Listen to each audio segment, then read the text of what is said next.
Bonjour à tous, merci à tous d'être présents. Alors, on va passer le talk que s'appelle en 2 minutes, un hacker vous refait le portrait. On va passer 40 minutes ensemble, donc on va refaire 20 portraits. Et je vais vous présenter un petit peu toutes les problématiques autour de la donnée ouverte, autour de vos données personnelles, et tout ce que quelqu'un de mal intentionné ou d'intentionné tout court est capable de faire avec ces données-là. Alors, tout d'abord, et c'est ce que je disais juste avant, je suis très heureux de revenir au DevFest Toulouse et je voudrais remercier les organisateurs, le staff. C'est une énergie de dingue qu'il faut pour organiser un événement comme ça. Ça fait très plaisir.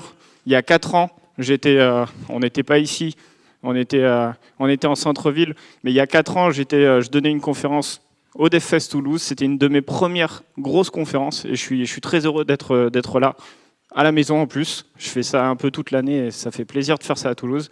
Donc merci aux organisateurs, c'est vraiment génial.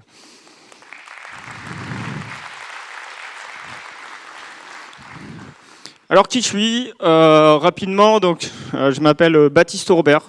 Je suis toulousain, fier de l'être. Je le dis souvent.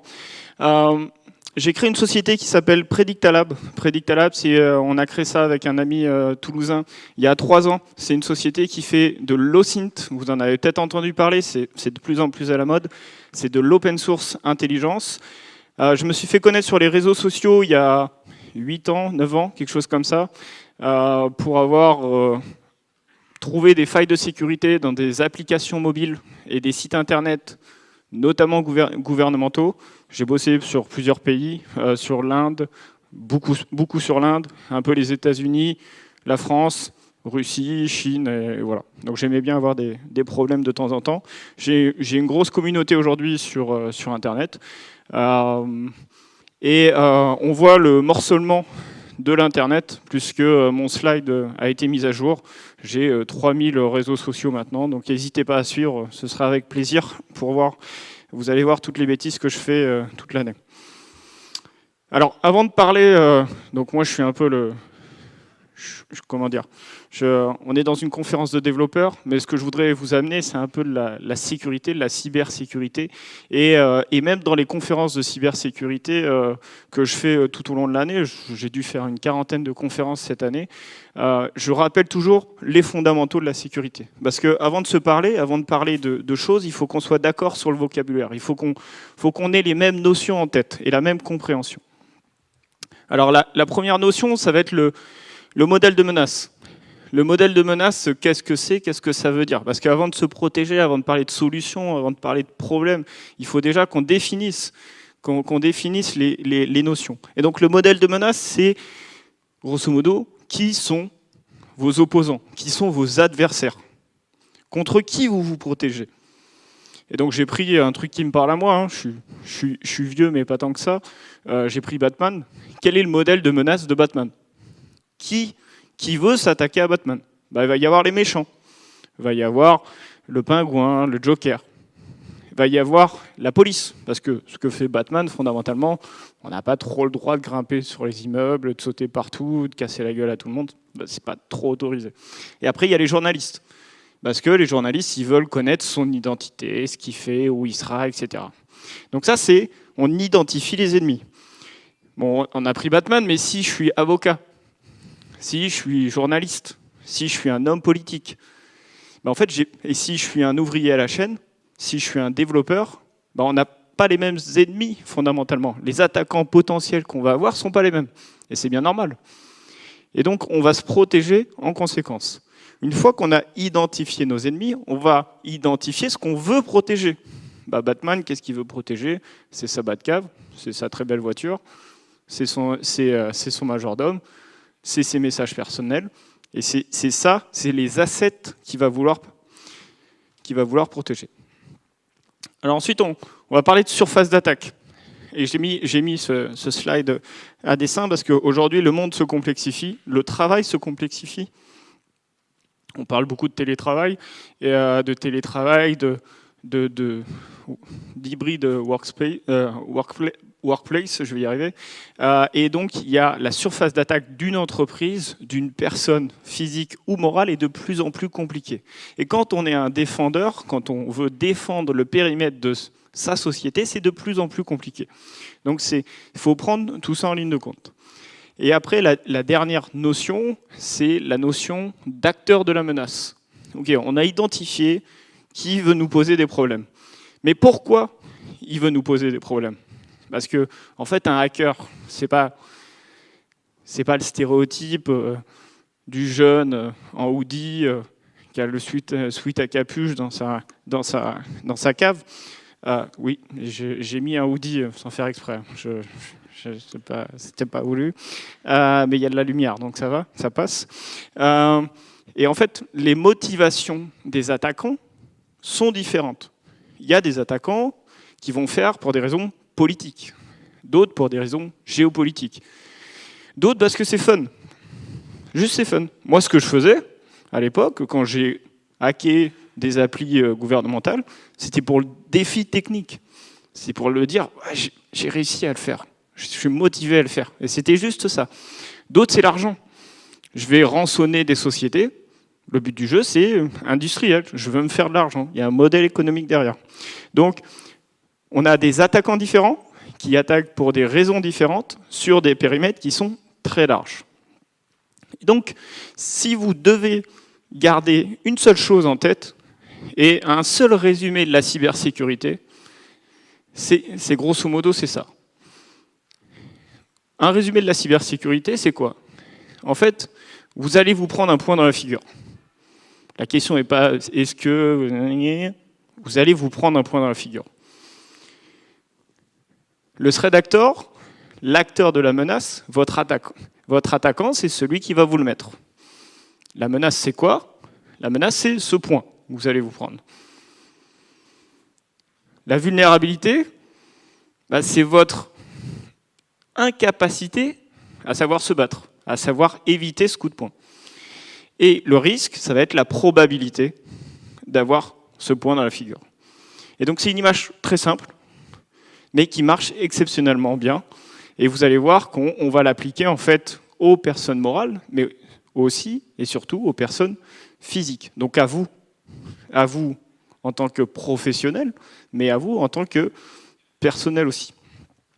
Et donc j'en viens au sujet pour lequel on est là, qui est l'empreinte numérique, qui est un concept qui commence à être poussé tranquillement et qui commence de plus en plus à prendre, qu'est-ce que c'est l'empreinte numérique? Qu'est-ce que ça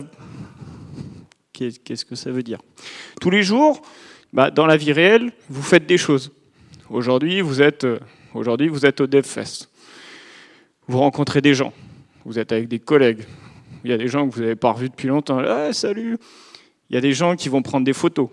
Il y a des gens qui vont faire des vidéos. Il y a des gens qui vont les poster sur les réseaux sociaux. Vous avez des interactions dans la vie réelle. Ces interactions dans la vie réelle, en fait, elles ont un pendant numérique. C'est-à-dire que vous allez aux toilettes, vous prenez le téléphone, vous jouez à Candy Crush, vous envoyez un texto à maman, à papa, aux collègues, à madame, à monsieur. Vous avez des interactions numériques dans la vie réelle. Ces interactions numériques laissent des traces. Et il y a deux types de traces. Il y a la trace que vous allez laisser vous de manière intentionnelle. Je prends mon téléphone, on se fait un selfie tous ensemble. Je vais poster ça sur Twitter. Je suis au DevFest Toulouse et donc je vais donner ma localisation. Je vais montrer des visages de personnes qui sont avec moi et intentionnellement, je vais donner l'information sur ce que je fais, où je suis, avec qui je suis. Et il y a les deuxièmes traces qui sont plus passives, qui sont avec ou sans votre consentement, sur de l'information qui va être prise. C'est-à-dire que quand vous envoyez à madame ou à monsieur « t'es où ?» sur WhatsApp, il n'y a pas juste le « t'es où » qui sort. Il n'y a pas juste le « t'es où » qui est envoyé. Il y a une centaine de champs associés qui est envoyé. Est-ce que, quand vous avez envoyé le message, votre téléphone est connecté au Wi-Fi? Si oui, quel est le nom du Wi-Fi?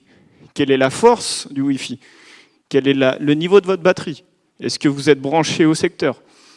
il y a tout un tas de métadonnées associées qui vont être envoyées, partagées, par exemple pour WhatsApp, dans tout le groupe Meta, et qui vont permettre de vous profiler et de connaître vos habitudes de consommation pour ensuite pouvoir vous retargeter dans la vie réelle. Et ça, c'est vos traces numériques qui vont être ensuite utilisées, instrumentalisées et retournées contre vous à certaines fins. Alors ce qu'on fait chez Predictalab, rapidement, c'est qu'on va chercher ces données en source ouverte et on a créé des logiciels, on fait notamment de l'édition de logiciels, où on a créé des logiciels qui permettent en quelques minutes de mapper en fait cette empreinte numérique. On part d'un nom, prénom, on part d'un numéro de téléphone, on part d'une adresse email, on part d'un pseudonyme, et en 30 secondes, on va avoir une map avec l'intégralité de votre vie numérique. On a fait un produit plus grand public qui s'appelle PredictaSearch, qui est disponible à tous et qui est en partie gratuit, sur lequel vous mettez un email ou un numéro de téléphone, et ça va vous donner tous les profils associés à cet email. Et ça, on l'a fait pour une raison particulière, c'est de permettre aux gens de connaître leur empreinte numérique. Le but du jeu, c'est que aujourd'hui, vous n'avez aucune idée de combien de comptes vous avez. Si je vous pose une question, qui est combien de comptes sur Internet aujourd'hui avez-vous? Depuis le début que vous utilisez Internet, combien de comptes vous avez? Un ordre de grandeur, on peut dire à 50 près même à 100 près. Je pense que vous n'avez pas le chiffre. On en a énormément. On en a tellement qu'on ne sait même pas combien on en a. Et toutes les informations associées à ces centaines de comptes qu'on a, elles sont multiples. Et pour la plupart, elles sont publiques. Et quelqu'un qui sait les chercher saura les trouver et les utiliser contre vous. Alors, maintenant, l'idée, c'était de vous montrer, je suis allé assez rapidement sur les définitions. Maintenant, c'est de montrer un peu du concret, parce qu'on est quand même là pour montrer des choses concrètes. On peut raconter plein d'histoires, on peut raconter plein de choses sur l'empreinte numérique, sur les données. Et je voulais commencer par parler d'Instagram. Et Instagram, vous connaissez, comme j'ai dit, je suis vieux, mais j'ai quand même Instagram. De temps en temps, je fais des stories. Et là, vous avez une story à gauche. Vous avez, un chanteur célèbre qui arrive dans son appartement et qui dit « Oh, regardez, c'est sympa, regardez comme il est beau, mon appart, je viens de l'acheter et tout, il est cool. » Il a posté ça dans une story. Vous voyez que chaque trait, sur l'image, la photo de gauche, chaque trait correspond à une photo ou une vidéo. Une photo-vidéo temporaire, c'est une story, ça dure 24 heures. Mais le problème de ça, c'est qu'il y a des petits malins comme moi, dont c'est le métier, qui récupèrent cette photo ou cette vidéo et qui se disent ah bah, c'est une star, moi je l'aime bien, est-ce que j'irai pas sonner chez lui? Je dis bon, on va essayer. On va essayer. Donc on a pris ça, on a fait une capture d'écran, et puis on a regardé par la fenêtre. Et comme vous êtes toulousain pour aujourd'hui, vous voyez que par la fenêtre, on va repérer des choses. On va repérer des éléments particuliers. On va commencer à se repérer. On va essayer de recréer une scène. On va essayer de recréer la photo. Et on va arriver, par des déductions logiques, par de la donnée public.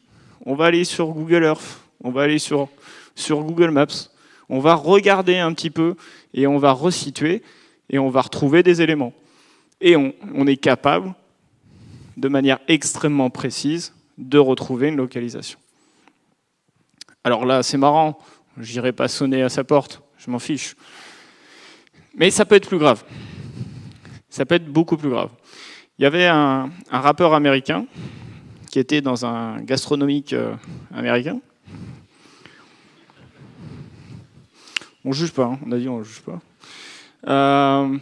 Et donc sa copine publie une story. Même principe. Ouais, je suis en train de manger avec mon mec au fast-food. Je ne sais même pas si on peut appeler ça un fast-food. Et vous voyez le nombre de traits qu'il y a dans la story. Il y en a beaucoup. Donc elle a publié une photo parmi des dizaines. 20 minutes après la publication de la photo, il y a 3 braqueurs qui sont arrivés. Ils ont tué le rappeur. Parce qu'en fait, assez simplement, vous regardez la story, vous avez le lieu. Il y avait 3 restos, si on peut appeler ça un resto, 3 restos comme ça dans la zone. Ils ont fait les 3 restos. Ils ont fini par le trouver, le temps qu'ils mangent sa gaufre. Et ça s'est pas bien passé. Et puis il est resté. Donc c'est là où on voit, et je voulais reboucler en fait sur les notions précédentes, et c'est pour ça que c'est important d'introduire les notions précédentes, c'est que la vie numérique, ces traces numériques-là, ces traces numériques publiques, ont une incidence directe sur la vie réelle. Et l'Internet du départ, ça parlera aux plus vieux, l'Internet comme il était au départ, qui était très décentralisé, très décorrélé de la vie réelle, est devenu de plus en plus lié à votre vie réelle, lié à votre identité. J'étais hier à Bruxelles, on parlait avec des parlementaires européens d'identité numérique. On va lier notre identité numérique, notre identité réelle à notre identité numérique. Et on ne pourra plus décorréler les deux. Et donc, ces traces publiques vont avoir une incidence sur la vie, sur votre vie réelle, et parfois des incidences terribles. Alors, tant qu'on est au sujet moins marrant, j'ai eu l'opportunité d'aller en Ukraine fin février, dans le cadre d'une délégation française, pour aller rencontrer certaines personnes sur place et se mettre à disposition avec les moyens qu'on a et de dire, voilà, comment on peut aider. C'était la première fois que j'allais dans un pays en guerre. De mon côté, une sacrée expérience. Le voyage est long, ça met un peu longtemps pour y aller. C'était extrêmement intéressant. Et je vais vous présenter une chose que j'ai montrée à un ministre là-bas, qui est relativement simple, mais qui est malheureusement un peu toujours actuelle. Vous avez une ligne de front aujourd'hui qui est relativement stabilisée. Vous avez plusieurs lignes de front d'ailleurs qui sont plus ou moins stabilisées. Et on a longtemps parlé de Bakhmout, qui a été un centre névralgique, une bataille. La ville a été littéralement rasée, mais les hommes sur place se sont vraiment battus au mètre carré. Moi, j'ai parlé avec des soldats qui se sont battus sur place. On est vraiment sur une question de maison par maison. C'est vraiment une bataille de maison par maison.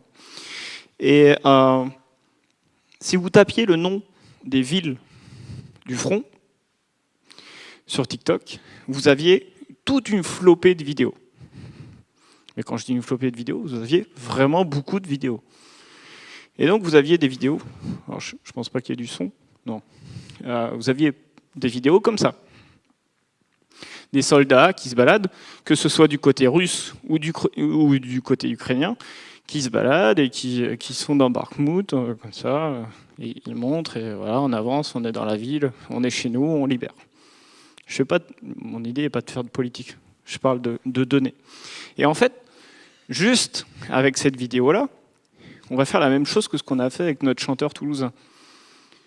C'est qu'on va prendre des choses notables. On va récupérer des éléments. On va arriver à faire ce qu'on appelle de la géoint, de la géospatiale intelligence. À partir d'une vidéo TikTok, une vidéo publique, on va pouvoir localiser des hommes sur un théâtre de guerre. Et c'est là où on voit que ça a vraiment des conséquences impactantes et que ça a une vraie incidence aujourd'hui, et l'OSINT est une des composantes, pas la composante principale, mais une des composantes d'un conflit, c'est que grâce à de l'information comme ça, vous êtes capable de déduire une localisation. Et pour avoir discuté avec des gens sur place, c'est très terre à terre quand vous êtes là-bas. La question, c'est de savoir où est l'autre. Parce que si vous sortez de là où vous êtes, vous faites dézinguer. Donc, savoir où sont les autres, c'est un peu l'information qu'il vous faut. Et juste avec TikTok, vous pouvez. TikTok, il y a un peu de logique, vous pouvez. Et de la même manière, par exemple, on peut le faire dans des cas qui sont beaucoup moins évidents. Dans des cas où vous avez des soldats qui sont dans un coin, dans un bâtiment, qui font juste comme ça. Et en fait, même quand vous pensez que vous n'avez pas mis beaucoup de choses, en fait, on arrive quand même à retrouver. Donc c'est pour ça, et si vous devez vraiment déduire quelque chose, c'est de garder quelque chose, c'est de se dire, même quand vous pensez que vous n'en avez pas mis beaucoup, très souvent, on peut quand même vous retrouver. Vous n'avez pas pensé à tout et il y a des petits éléments en fond du contexte qui vont permettre de vous retrouver. Alors ensuite, je voulais parler d'une fuite de données. Alors, vous en avez peut-être pas entendu parler parce que c'est un peu loin. J'étais à Washington il y a trois semaines pour une conférence et on avait des messieurs. Alors ce qui est intéressant à Washington, c'est que vous avez tout le monde. Vous avez la Maison Blanche, dans le même quartier, vous avez la Maison Blanche, la NSA, le Pentagone. Vous avez vraiment tout le monde et une conférence avec plein de gens mieux habillés que moi. Donc j'étais littéralement comme ça. On m'a donné la parole pendant 15 minutes. Et c'est ce que j'ai montré pendant les 15 minutes. Et on a parlé de cette fuite de données. Cette fuite de données, DC HealthLink, c'est une mutuelle, grosso modo, l'équivalent, le système de santé américain est compliqué, mais c'est l'équivalent d'une mutuelle pour les staffers du Capitole. Le Capitole, c'est grosso modo, c'est leur parlement. Et les staffers, ça va être les assistants parlementaires. Si je vous fais un équivalent très très rapide. Donc ça va être le personnel qui travaille pour les représentants américains. Et donc il y a une fuite de données. Malheureusement pour eux, ça arrive. Il y a une fuite de données et avec beaucoup de données personnelles. Et donc je me suis dit assez bêtement, tiens, je vais à Washington, je vais avoir des gens intéressants en face de moi. On va leur montrer. Ils n'ont peut-être pas l'habitude de voir ce qu'il y a vraiment dedans. Est-ce qu'on ne peut pas un peu aller les chercher, un peu contextualiser ce qu'ils font. Donc déjà, je suis allé sur un forum. Je me suis dit, ok, je vais essayer de la retrouver. Elle date d'il y a quelques mois, je vais essayer de la retrouver. En 5 minutes, j'ai retrouvé la base de données. J'ai téléchargé la base de données, la donnée était là, sans aucun problème. Ensuite, je suis allé regarder un petit peu ce qu'il y avait dans la base de données. Et dans la base de données, vous voyez, si vous lisez un petit peu les champs, on a quand même des trucs qui sont très très personnels. Numéro de téléphone, la maison, les emails, les adresses, numéro de sécu, etc., etc. Et après, comme l'idée du hacking, j'en ai pas beaucoup parlé depuis le début, mais l'idée du hacking, c'est d'aller chercher la petite bête. C'est de comprendre un petit peu ce qu'il y a derrière. Et comme j'ai une petite appétence pour tout ce qui est un peu gouvernemental, je veux dire, dans tous les emails que j'ai, ok, il y a X milliers d'emails là-dedans, mais il y en a combien des points .gouv, enfin des points .gov chez eux. Et il y en a combien des points .gov qui ne sont pas des points .gov américains? Parce que ce serait rigolo quand même de savoir les gens qui ont des adresses gouvernementales, pas américaines, et qui travaillent à DC, qui travaillent à Washington. On peut y être pour plein de raisons différentes, mais ça permet d'identifier des profils sympas. Donc, on voit qu'il y a 2 chambres aux États-Unis, et on voit que, grosso modo, la répartition était assez équivalente sur 450. Et donc, ensuite, j'ai pris des cas. J'ai commencé par une congresswoman. Ce qu'il faut comprendre, c'est qu'aux États-Unis, les congressmen et congresswomen sont un peu l'équivalent, ils ont une stature quasiment de ministre. C'est vraiment quand vous êtes un représentant d'un grand territoire, et vous êtes un peu comme des ministres. Donc c'est vraiment des gens très importants. Et donc j'ai pris une adresse email. J'ai pris une adresse email de Avri. Avri, en fait, elle travaillait donc à la chambre, et c'était une staffer, donc c'était un personnel de la congresswoman Alma Adam. J'ai utilisé notre logiciel que je vous ai montré précédemment, Predicta Search, j'ai mis l'adresse email dedans, et ça m'a donné ça. Ça m'a donné un profil Flickr, donc pour ceux qui ne connaissent pas, c'est-à-dire pour ceux qui sont plus jeunes que moi, Flickr, c'est un truc qu'on utilisait pour mettre des images et mettre des photos, etc. C'est voilà, pas trop utilisé. Mais en fait, ce qu'on voit, et ce qu'on peut en déduire là, c'est que sur l'adresse email d'un personnel, d'une assistante, on a le nom officiel de la Congresswoman. Donc son compte, le compte officiel Flickr de la Congresswoman, est lié à une adresse email de quelqu'un, de son assistante. Vous allez me dire, ok, pourquoi pas. Sauf que l'assistante ne travaille plus pour elle. Donc, qu'est-ce que ça veut dire? Ça veut dire que la Congresswoman n'a plus la maîtrise de son compte Flickr. Plus qu'elle ne travaille plus, la jeune fille. Et donc, du coup, elle a perdu le contrôle de son compte-là. Et donc, je suis quand même allé un peu plus loin. C'est-à-dire que je me suis intéressé, mais en fait, c'est qui Avri? Je suis allé chercher son LinkedIn. Donc, j'ai pu vérifier que c'était bien elle. Puis j'ai creusé un petit peu. Je me suis dit, bon, en fait, c'est qui vraiment Avri? Donc, je suis allé sur son compte Pinterest. Je suis allé voir ce qu'elle avait repéré. Donc, on peut profiler vraiment quelqu'un assez loin. Et en fait, un hacker, ce qu'il faut comprendre, c'est une personne malveillante, et vraiment ça reboucle sur les premières définitions que j'ai mises. Une personne malveillante n'en a rien à faire de la limite personnelle et professionnelle. Si je vous veux du mal, je vais utiliser tous les moyens nécessaires que j'ai à ma disposition pour le faire. Si je vise votre entreprise, je vais utiliser tous les moyens nécessaires. Et si ça passe par le fait que vous êtes passionné d'équitation et que le week-end vous faites des compètes de cheval et qu'il faut que j'aille physiquement faire une compète de cheval pour rentrer en contact avec vous, prendre de l'information et comprendre qui vous êtes et créer une relation, je rentrerai dans votre cercle familial sans aucun problème. Ils n'ont aucun... C'est du business. Et il n'y a plus de limites. Le monde est tel qu'aujourd'hui, la vie professionnelle et personnelle, et encore plus numérique, est complètement liée. Donc, il faut être très vigilant pour soi, parce que c'est important pour soi d'avoir une empreinte numérique propre et d'avoir le contrôle là-dessus. Et je ne peux que vous recommander de faire attention et à minima d'auditer votre empreinte numérique, mais aussi pour son entreprise. C'est-à-dire que pour l'entreprise pour laquelle vous travaillez, vous êtes potentiellement une cible, vous êtes potentiellement le prochain point d'accès qui servira à quelqu'un pour rentrer dans l'entreprise. Alors maintenant, je voulais vous parler d'Alexander. Alexander, il travaillait pour le sénateur McCain, paix à son âme. C'était un staffer de McCain.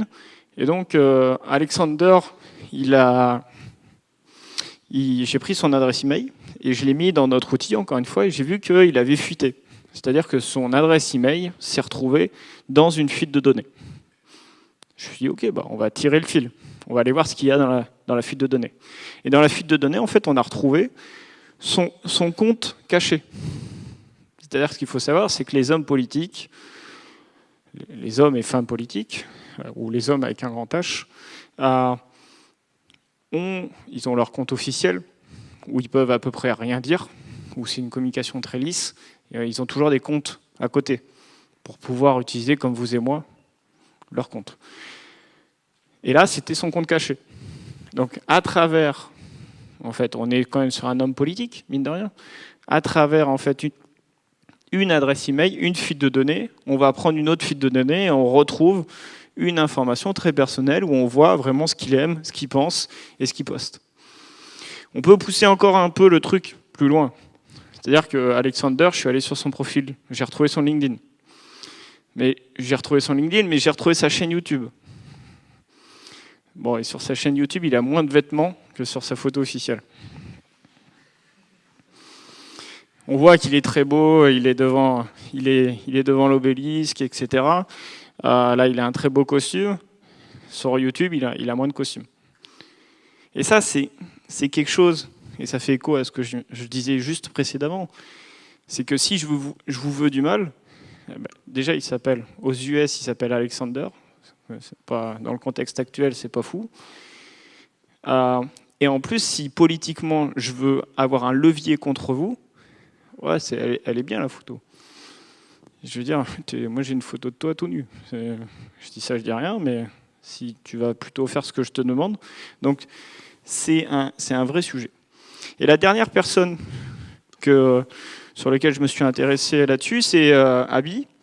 Donc Abby, j'ai pris Abby, elle a une adresse, c'était son adresse personnelle pour le coup. Et donc j'ai pris son adresse Gmail. Et Abby, elle est sportive. Donc Abby, elle est sportive. J'essaie d'aller courir aussi de temps en temps. Ça fait pas de mal. Et elle a son compte Strava. Strava, pour ceux qui ne connaissent pas, déjà c'est mal. Et deuxièmement, c'est pour enregistrer vos activités sportives. Donc vous allez courir, vous enregistrez vos allers-retours, vos performances. Sauf que Abby, elle a mal configuré son compte Strava. Son compte, il est public. Donc on voit tout ce qu'elle fait. Mais on voit même un peu plus que ce qu'elle fait. On peut déduire des choses. C'est-à-dire que Abby, elle fait des sorties. Et qu'est-ce qu'on peut déduire de ça? De ça, si on prend 3 de ces activités, qui sont, encore une fois, ça c'est que l'info publique. Qu'est-ce qu'on peut déduire? On voit quand même qu'il y a des zones qui se retrouvent. Regardez à gauche et à droite. À gauche et à droite, on voit le Lincoln Park. On n'a pas besoin de connaître le quartier.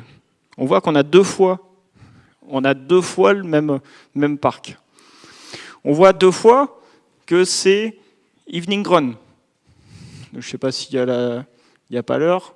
Bon, il n'y a pas l'heure, mais on voit que c'est à peu près au même. C'est entre midi et 2. Donc Abby, entre midi et 2, elle va courir.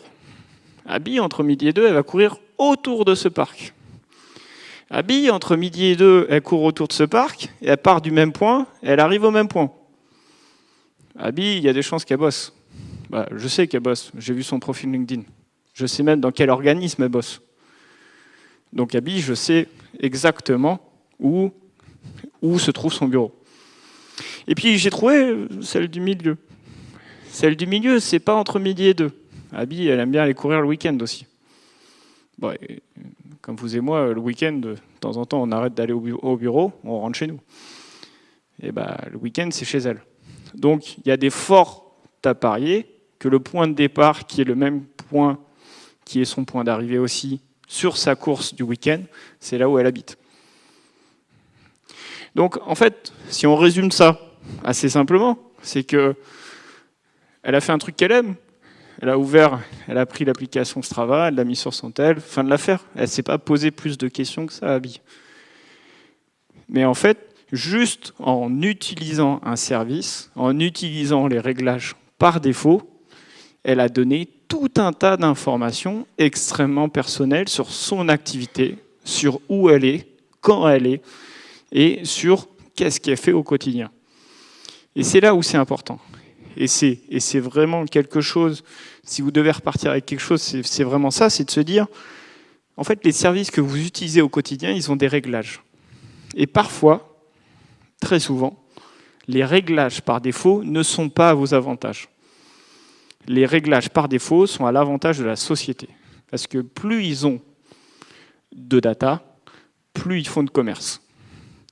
Et donc, les réglages par défaut sont très souvent des réglages qui ne sont pas privacy friendly. Et donc, il faut réellement considérer chacun des services que vous utilisez que vous utilisez et regarder les réglages et définir tout ça. Ce travail est très bien fait au demeurant. Ils ont des réglages qui vous permettent de cacher quasiment tout. Mais il faut le faire. Et le dernier point pour Abby, c'est qu'Abby, elle est relativement jeune, elle a une vingtaine d'années, et on a tous été un peu bêtes. Certains sont restés bêtes. Abby, elle avait une chaîne YouTube plus jeune. Donc 13-14 ans, on se découvre, on est avec les copines, on fait une sortie à la mer. Et Abby, elle a une vidéo d'elle avec ses copines à 14 ans en train de faire les couillonnes sur la plage en maillot de bain. Alors c'est pas très grave. On a tous été jeunes, c'est pas un souci. Mais quand on a des responsabilités politiques, quand on est dans le monde politique, ça marche dans le politique, mais ça marche pour d'autres choses. Et ça c'est une faiblesse potentielle, c'est un levier qui sera utilisé contre vous demain. Et là, aujourd'hui, vous êtes développeur. Aujourd'hui, vous travaillez dans des sociétés, vous travaillez dans la tech. Demain, vous êtes peut-être un homme politique. Demain, vous allez peut-être avoir des responsabilités. Et demain, je ne parle pas de demain, je parle dans 5 ans, dans 10 ans, dans 15 ans, dans 20 ans. Et ces données-là, elles seront toujours là. C'est ce que je disais avant de commencer. J'ai parlé ici il y a 4 ans. Il y a 4 ans, j'ai donné une conférence au DevFest Toulouse. Il m'est arrivé, j'ai fait le tour du monde plusieurs fois, j'ai fait des choses extraordinaires. Et réellement, j'ai du mal à y croire, moi-même, pour être très honnête. Si on m'avait dit que j'allais faire tout ça, j'aurais jamais cru, mais vraiment. Et c'est important, vous ne savez pas ce qui va vous arriver. Donc vraiment, faites très attention à vos données. Et je voulais finir sur un dernier exemple un peu contextuel. Et je remercie mes cobayes qui sont au premier rang. Alors, le compte officiel du DevFest Toulouse a publié cette photo-là, 9h15, tout à l'heure. Et sur cette photo-là, on voit une photo, on a 2 joyeux lurons qui ont donné une super conférence ce matin que j'espère que vous avez vue, et qui sont contents d'être là. Et moi, ça m'intéresse. Moi, je suis un attaquant potentiel. Je suis un attaquant potentiel et je veux savoir ce qui se passe au DevFest Toulouse. Je veux savoir qui donne des conférences au DevFest Toulouse. Je veux connaître qui participe. Je veux être en capacité, pour les raisons qui sont les miennes, pour la motivation qui est la mienne, de savoir qui est là. Donc j'ai pris la photo, et en fait j'ai mis la photo dans un logiciel de reconnaissance faciale. Parce que moi je ne les connais pas ces deux-là. Je ne sais pas qui c'est. Donc j'ai mis la photo dans un logiciel de reconnaissance faciale, et avec un logiciel connu, on obtient d'autres photos. Alors c'est des photos, j'ai évidemment fait ça avec l'autorisation des personnes concernées, et ils ont vu les résultats avant. Là, on n'a rien de croustillant. Alors, ce logiciel, il va aussi sur les sites de cul. Et il est possible, un jour, il me reste 2 minutes, mais un jour, je vais vous raconter une anecdote. J'ai un ami d'un ami d'un ami. Il m'appelle, il me dit voilà, Baptiste, j'ai un souci, j'ai un de mes potes. Ouais, les gendarmes sont arrivés avec les chocolatines à 6h le matin. Bon, il est au trou. Je ne sais pas trop pourquoi, mais je dis bon, ok. J'ai pas pour habitude de regarder les gens autour de moi. Je dis si tu veux, je peux regarder quoi. On a pris une photo de lui, on l'a mis là-dessus, et on a eu des résultats. On a eu des résultats, c'est-à-dire que j'envoie une photo qui correspondait pas trop mal. Donc de ce monsieur-là qui était assis sur un canapé, avec une dame sur les genoux. Je sais pas, elle avait fait une bêtise apparemment, la dame. Et j'envoie ça à mon pote qui me dit « Ah putain, c'est lui. Par contre, c'est pas sa femme. Il dit « Mais attends, je connais le lieu. C'est son salon. » Voilà. Donc ça arrive dans la vraie vie. Et la donnée, il y en a un peu partout. Merci beaucoup, et j'espère que si vous allez faire attention à vos données personnelles.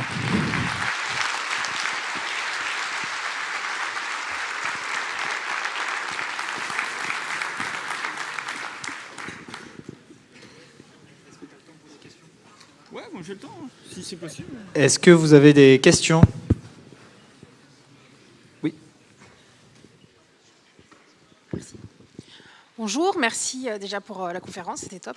Je me demandais justement, quand on a fait toutes ces bêtises éventuelles avec nos données, est-ce qu'il y a un moyen de nettoyer tout ça par prévention, disons? Alors, il y a deux sujets. Il y a quelque chose qui revient souvent, c'est une très bonne question, merci. Il y a des gens qui me disent Baptiste, ouais, je suis d'accord à ce que tu me dis, mais je suis foutu, ça fait des années que je fais ça, j'en ai partout. Alors, il y a deux sujets. Ce que les entreprises vont faire sur Internet, c'est qu'elles vont vous profiler. Elles vont prendre vos données, et elles vont faire un profil numérique de qui vous êtes. Mais elles sont un peu idiotes, ces entreprises. Et on a beau être tous un peu techniques dans la salle, on peut faire plein de choses, mais on ne peut pas tout faire. Et en fait, on peut leur mentir. On a appris, on est tous des gens très polis. Je suis sûr que vous êtes tous des gens très honnêtes dans la salle. Et on nous a appris petit, on nous a dit, vos parents vous ont bien élevé, vous ont dit, faut pas mentir. C'est pas bien de mentir. Et en fait, on a appliqué ce concept-là, l'honnêteté, de ne pas mentir sur Internet, on l'a appliqué sur Internet. Et donc, et même dans la vraie vie, vous êtes à la caisse, vous allez à Maison du Monde, vous achetez un bibelot dont vous n'avez pas utilité, et vous allez à la caisse et la dame va vous dire donnez-moi votre code postal. Pourquoi elle a besoin de votre code postal? Vous allez lui donner son argent. Vous allez l'acheter. La transaction, il n'y a aucun rapport. Pourquoi elle vous demande votre code postal? Est-ce que vous avez nécessité de lui donner votre code postal? Est-ce que vous avez obligation de lui donner votre code postal? Est-ce que si vous ne lui donnez pas votre code postal, elle va pas vous donner l'objet? Bien sûr qu'elle va vous donner. Est-ce que si vous lui mentez, elle va le voir? Non. Et ben, le concept, c'est le même. C'est-à-dire que moi, je m'appelle Baptiste Robert. Bon, maintenant, avec ma tête de chauve, j'ai du mal à mentir dans la vraie vie. Mais sur Internet, des fois, je suis une femme. Je m'appelle Jane Doe. Des fois, je suis un homme. Des fois, j'ai différentes origines. J'ai différents personas. Et en fonction de l'utilisation des services que j'ai pas les mêmes noms. Et j'ai des identités temporaires. Et si je mens, et alors c'est un conseil, j'ai donné une fois à la télé, ils m'ont dit que c'était pas bien, mais c'est pas grave. Je conseille aux gens de mentir, mais d'être des bons menteurs. Il faut mentir régulièrement et de manière cohérente. Un bon menteur, c'est quelqu'un qui est cohérent dans son mensonge. Il faut croire au mensonge. Il faut qu'il y ait une partie de vérité, et il faut croire au mensonge. C'est-à-dire qu'il faut se créer des identités cohérentes, temporaires, et changer d'identité régulièrement sur une fréquence que vous êtes capable de tenir. Et ensuite, ça c'est la première chose, c'est pour les nouveaux services que vous allez utiliser. Pour les services que vous avez déjà utilisés, il y a maintenant, grâce au RGPD, beaucoup de procédures pour supprimer la donnée. Alors vous pouvez faire déréférencer des choses sur Google, vous êtes dans votre droit de demander au site internet vos données, de supprimer les données. Et en plus de ça, vous pouvez noyer l'information. Alors, encore une fois, moi, Baptiste Robert, c'est un peu dur. Mais mettons qu'il y ait une photo de moi en slip rose qui traîne sur Internet et qui soit associée au mot Baptiste Robert. Il n'y en a pas, je vous le dis tout de suite. Et puis, même s'il y en avait, vous n'avez pas envie de l'avoir. Mon but serait de noyer l'information. Et ben, je vais mettre plein de photos de petits chats associés au mot Baptiste Robert et je vais me débrouiller pour que ça monte dans le référencement. Et donc, je vais noyer l'information que je veux voir disparaître. Donc, il n'y a pas de formule magique. C'est très contraignant. Mais l'idée est de pouvoir changer son utilisation des services numériques. Merci beaucoup. Est-ce qu'il y aurait une seconde question? Oui.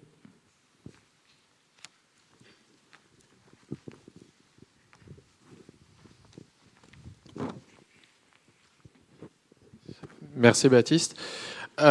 Qu'est-ce que tu penses, toi, de la responsabilité de sociétés qui collectent de la donnée pour des usages qu'ils vendent et qu'ils auraient mal sécurisé et finalement les utilisateurs se retrouvent victimes. Donc tu as parlé de fuite de données.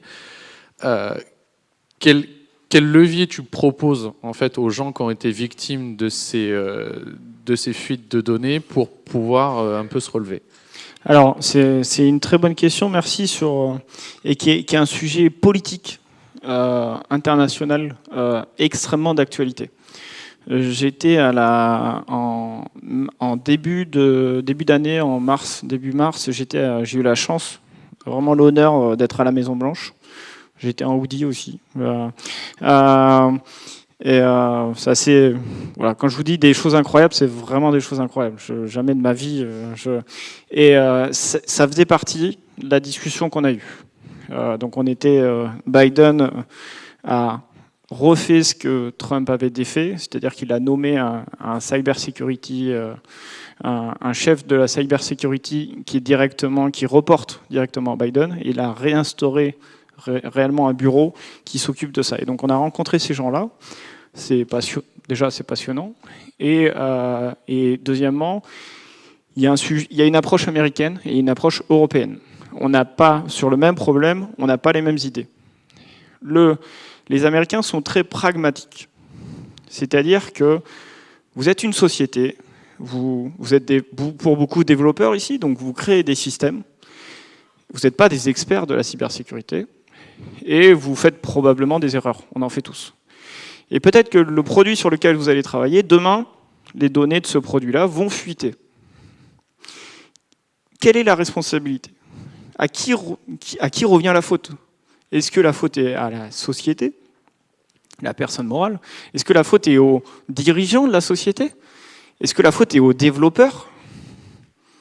Et on l'a vu dans d'autres secteurs, le secteur automobile, ceux qu'on trichait notamment sur les tests anti-pollution, c'est le gars qui bossait dessus, c'est l'ingénieur qui bossait dessus, qui est en prison. C'est pas le dirigeant. Le dirigeant, il est tranquille, il n'y a pas de problème. Et donc, il y a un vrai sujet de à qui revient la responsabilité. Et l'approche américaine est assez pragmatique, comme sur beaucoup de choses, de dire en fonction de ce que tu peux faire. On va te donner des recommandations. Si tu n'as pas fait la base, il y a des chances qu'on te défonce un peu. Donc il y a des conseils de base ou des choses vraiment très basiques. Si tu ne les as pas fait, tu exagères. Si tu es de mauvaise foi, oui, on va venir te chercher. Par contre, si tu n'es pas un Cisco, si tu n'es pas un Amazon, si tu n'es pas... Ouais, tu n'as pas l'argent et on comprend que tu n'as pas l'argent. Et tu t'es fait avoir. OK. Donc c'est un sujet très complexe. On fait jamais, la sécurité maximale n'existe pas. Des fuites de données, il y en a, il y en aura, et il y en aura encore plus dans les années à venir. Il y a une vraie nécessité de faire ce qu'on fait là, la sensibilisation, et d'aller parler aux développeurs, que les gens de la cybersécurité sortent un peu de chez eux et aillent parler à des développeurs. J'ai fait une conférence il y a quelques années pour les experts comptables, de parler cybersécurité à des experts comptables. Parce qu'on a besoin d'évangéliser et de dire c'est important, faites gaffe. Donc la responsabilité, j'ai pas forcément une réponse directe à ta question, mais je dirais, j'aime bien l'approche pragmatique des Américains. L'approche européenne est plus, comme d'habitude, sur de la régulation. Tu dois faire ça, il faut faire ça, il faut faire ça. Si tu fais pas ça, tu auras telle peine. Si tu fais pas ça, tu auras ta... Sur la cybersécurité, on fait un peu ce qu'on peut avec ce qu'on a aujourd'hui. On peut faire mieux, on fait mieux, et on avance entre guillemets à pas feutrer. Merci beaucoup, Baptiste. Je suis dispo pour des questions après, avec grand plaisir. Je vais rester dans le coin. Tu restes là toute la journée ? Ouais. Merci beaucoup. Merci à vous. Merci à vous.